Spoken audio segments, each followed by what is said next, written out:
Bismillahir Rahmanir Rahim. Dear students, Assalamu Alaikum. I'm Yasir Hussain from Pakistan Studies Department, Army Public School and College, Ordnance Road. Today I will deliver you lecture number 2 from chapter number 1, and we will cover the topic of landmark events from 1857 to the creation of Pakistan. The objectives of our today's lecture are: identify the landmark events leading to the creation of Pakistan, highlight the proposals for the solution of constitutional problems, and evaluate the Muslim League's constitutional struggle. Before starting today's topic, just have a quick recap of the previous lecture.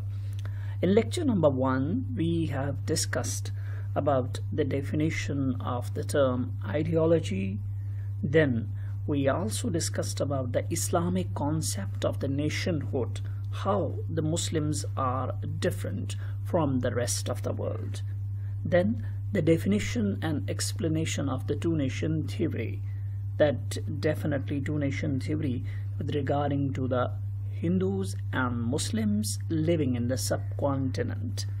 And then the components of the Pakistan ideology, those things which actually compose or making the Pakistan ideology.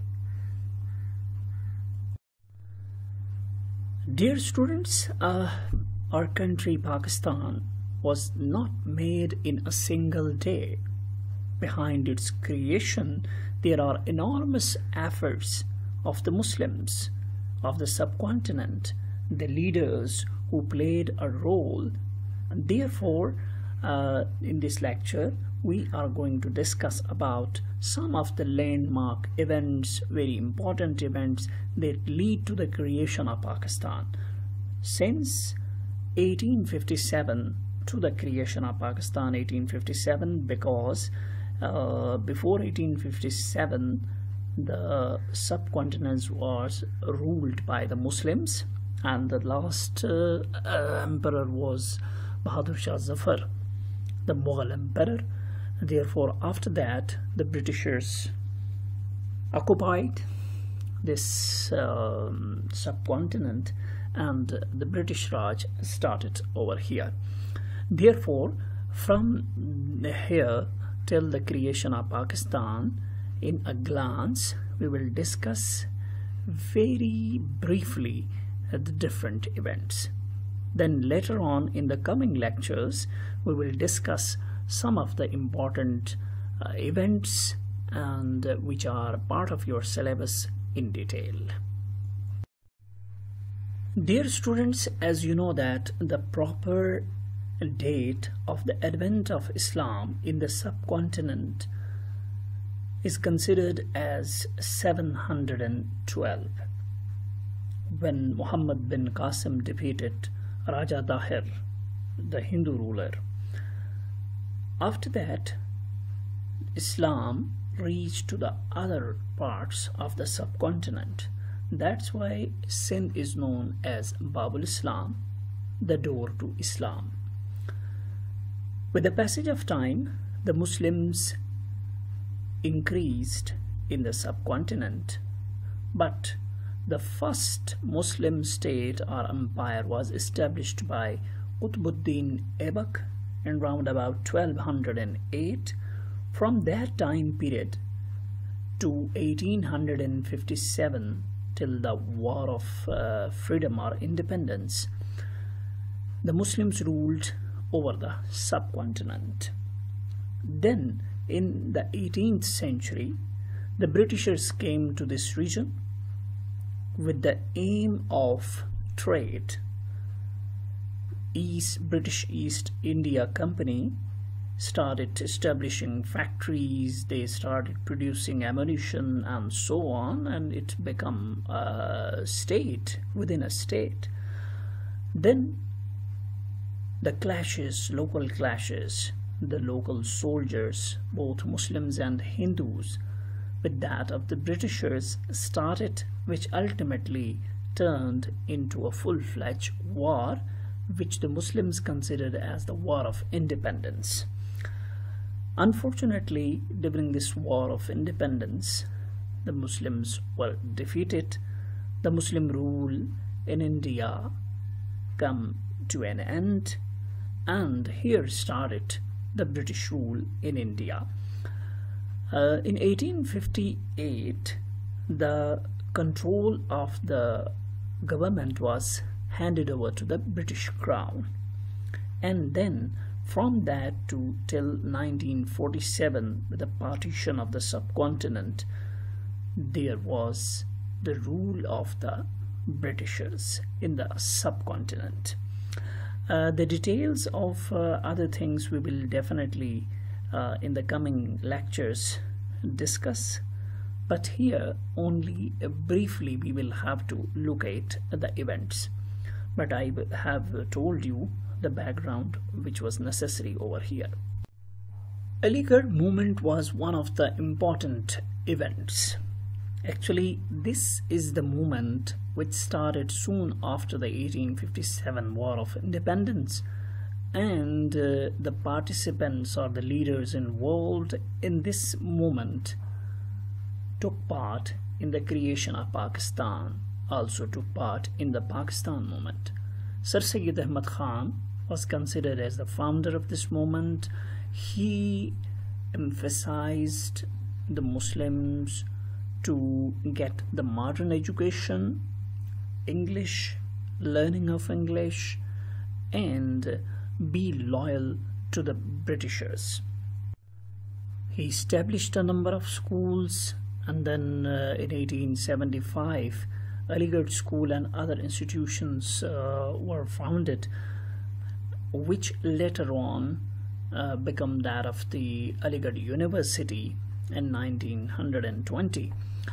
Then in 1867 Urdu-Hindi controversy started. That was the controversy of the language between the Muslims and the Hindus. The Hindus rejected Urdu as a language. They considered it as a language of the Muslims. Therefore, this controversy then started a new era, especially regarding Sir Syed Ahmad Khan. As earlier, Sir Syed Ahmad Khan was a great supporter of the unity of the subcontinent as a whole, India, but with this controversy, he was the one who considered the Muslims as a separate nation. Therefore, he is also considered as the founder of the two-nation theory. Students, you can read about these two things, that is the British ascendancy and that of the Aligarh movement, from your books, page number 3 and 4 as well. Students, one very important event was that of the extremist Hindu movements. Anti-Muslim movements like that of the Arya Samaj started, and the purpose of this movement was to reconvert the Muslims to Hinduism. So just think about that. What type of atrocities were committed with the Muslims of the subcontinent at that time, and what type of sufferings the Muslims bear for independence. Another important event was that of the partition of Bengal in 1905 without any demand of the Muslims. Remember, without any demand of the Muslims, purely on administrative grounds, the British government, at that time Lord Curzon was the viceroy, he just partitioned that of the Bengal into two parts, East Bengal and West Bengal. In the eastern wings, Muslims were in majority, so they were benefited, because earlier The funds and everything was consumed in the western part, where Hindus were in majority and they were much more powerful and influential. The Muslims benefited, therefore they were happy. On the other hand, the Hindus and Congress, they opposed the partition, and this was the time when the Muslims realized a political forum, a political platform from where they can convey their feelings, they can convey their demands to the government. You can read about these two important events on page number 4 of your book. Dear students, another very important event was that of the Shimla Repetition and demand for separate electorate. In 1906, 35 top-ranking Muslim leaders called on the then Viceroy, Lord Minto, at Shimla. It's like our merry recreational place in India. They presented their demands to the Viceroy. Among other demands, the most important demand was a separate electorate. Separate electorate means the demand for separate electorate for the Muslims in India, because Muslims in India were in minority. And in modern form of democracy, if the elections were held, the Muslims never be able to get a single seat in assembly. Therefore, they demanded that according to the proportion of their population, they should be given a separate electorate. They can elect their own members from that region. So therefore, this is known as the separate electorate. Very important demand. It was considered by the Lord Minto. Then it was accommodated later on in 1909 in Minto-Morley reforms as well.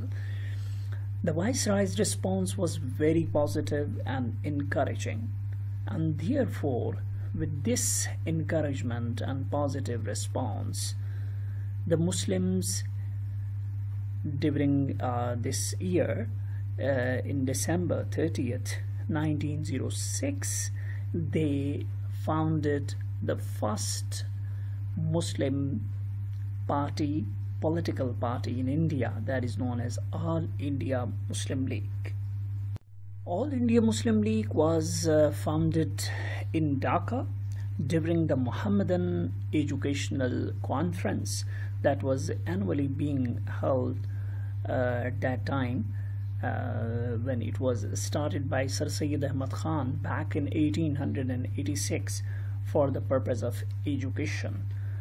Therefore, its first and very important objective was, the one and only objective was that of the Muslim demands to be presented to the British government. You can find the details of these 2 points on page number 4 of your book. Dear students, the next topic is that of the proposals for the solution of the constitutional problems in India. The constitutional problems of India were very complicated. In order to satisfy the 3 main parties, British, Hindus, Muslims, numerous efforts were made. Remember that the Britishers have to retain its government or rule over India. Therefore, they have to bring a number of different type of constitutional measures and proposals as well. So therefore, it was a long period of time during which a number of different proposals came, different solutions from different parties were also over there. You can see on your book page number 5, these are the different type of proposals over the different groups, presented by different groups, and over the different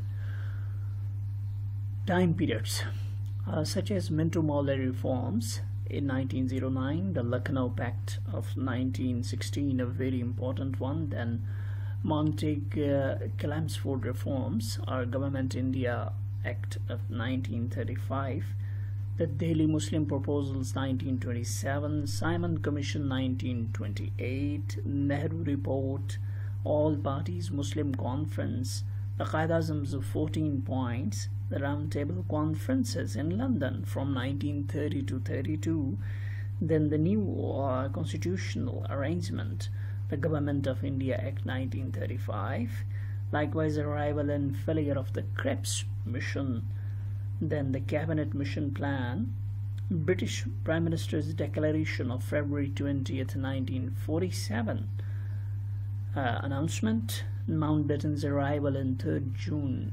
1947 plan, and then Indian Independence Act, July 1947. We will discuss these in detail in the coming topics. Students, the next topic is that of the evolution of the Muslim League's constitutional struggle. Muslim League has a long history of struggle since its inception in 1906. Due to Muslim League's efforts, Pakistan was achieved. There are a number of significant events regarding this. You can check on your book, page number 5 and 6. After its establishment in 1913, amendment of the objectives for the first time, which included the demand of the self-government under the British umbrella. Then Qaeda-Azam joined the Muslim League, and then in 1916, the Congress League reconciliation, that was known as commonly and very famously known as Lucknow Pact. And then definitely a number of other events you can see over there, but the most important one is that of the passage of the Lahore Resolution in 1940, and last but not least, that of the great success in the 1945-46 elections, and ultimately it led to the creation of Pakistan. Now coming to the last topic of today's lecture, there is the other important events. There were a number of other very important events which contributed towards partition and creation of Pakistan. Dear students, as I have told you earlier, that these are the different events very briefly, but we will discuss the most important ones and which are included in your syllabus later on in the coming lectures. On page number 6 and 7, you can see these important events over there. These all events are important regarding the objectives in the examinations. Other than that, the details of these topics we will discuss later on in the coming lectures. Here you can see different events, and their time period was given over there, and you will have to just go through this one. Now just check that in this lecture we have gone through the landmark events from 1857 to the creation of Pakistan in a very brief manner. Now it's time to give you an assignment for this week, and that is certain short questions. Here you can see the rest of the things are the same. Question number 5, you will have to write a short note on Shimla Repetition. Shimla Repetition, you can find this on your book, and you will have to write the answer of this in your own words. Then the extra short questions from the text. These are question number 1. What do you know about the anti-Muslim movement Arya Samaj? We have discussed. Then question number 2, write a short note on the partition of Bengal, that we also have discussed. Then there are 2 long questions from this passage we have gone through. In the exercise you can find it. One was question number 1, give an account of the Muslim struggle from 1857 to the establishment of the Muslim League in 1906. And then question number 5, that is, give an account of the proposals brought forward for the solution of the Indian problem at different times. You will have to do it by yourselves. The lecture I have delivered with the help of that, but still at the end of this first chapter I will let you know the answers of all these exercise questions, objectives, long and others, and I will provide you the notes as well. Dear students, do complete your assignments within time, and you can ask anything regarding the lecture, regarding your subject in the group. You are always welcome. Take care. Allah Hafiz.